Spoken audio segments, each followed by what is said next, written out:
And Cain was very wroth, and his countenance fell. So there's Abel burning his offering away there. And he's in this sort of relationship with, let's call him the archetypal figure of culture, the archetypal father. And it's something he respects. That's the thing. It's an indication, the posture is an indication of respect. And then there's Cain in the background. You see, his face is in shadow, and he's jealous of what's happening here. And he's going through the motions, perhaps, and maybe God just doesn't like him. We don't know. But he's going through the motions, and he's not very happy about it. And you know, that's actually a phrase that you could carve into many people's tombstones as an epitaph for their life, which would be, went through the motions but wasn't very happy about it.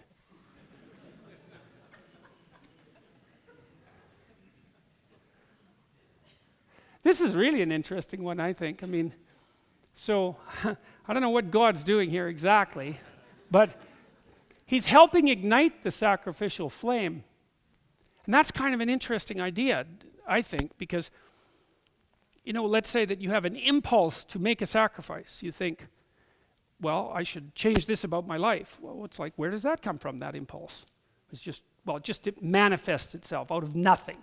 So, well, or you came up with it. Well, you might want to stop thinking about that, thinking so surely that you come up with your own thoughts. You don't come up with your damn dreams, do you? They just happen. And God only knows where they come from. They come from your brain. Oh boy, that's a sophisticated answer. They come from your unconscious. Well, that's not much better. At least it's somewhat better. But there those amazing dramas take place in the theater of your imagination at night. You don't even understand what they are, and yet they occur night after night. And those things, dreams, they can contain wisdom that it just staggers the person who has the dream once they get the key to the dream, once they remember it. It's like, oh, look, you just revealed a bunch of wisdom to yourself that you didn't know. Well, where'd that come from? Well, you don't know. How in the world can you dream up things that you don't know? That's a tough one. Maybe we'll talk about that at some point in this lecture series, because there are some reasonable things that can be said about that. But, you know, the idea that there's something that's not you. Jung would call it the self. Carl Jung would call it the self, which he thought of as the totality of your being across time and space. It's something like that. And that, you know, each second that you exist is a slice of the self manifesting itself across time and space. And he thought of the self as partly the voice of conscience, whatever that is, that helps guide you when you have to make a difficult decision. And a difficult decision might be, well, what do I need to sacrifice? How do I need to discipline myself, right? What do I need to forego? Well, how do you figure those things out? Well, you know, this picture is trying to put forth the idea that perhaps if you had established the proper relationship with God the Father, and we've talked about what that might mean, then he would help figure out how to get the sacrificial fires burning so that you could stay in a proper relationship with him across time. Well, if that's such an unreasonable proposition, what's the alternative proposition? Well, this isn't working out very well, that's for sure. You know, Cain seems to be doing it, I don't know what it is. It's like, it's as if he thinks he can only do it himself, or maybe he wants only to take credit for it, or something like that. He's not in this grateful, let's say, and inquiring, grateful and inquiring posture, because that's what a prayer for posture should be. It should be grateful and inquiring, and grateful is, thank God things aren't worse for me than they are. And you should be grateful about that, because they could be a lot worse than they are, man. They can be so bad.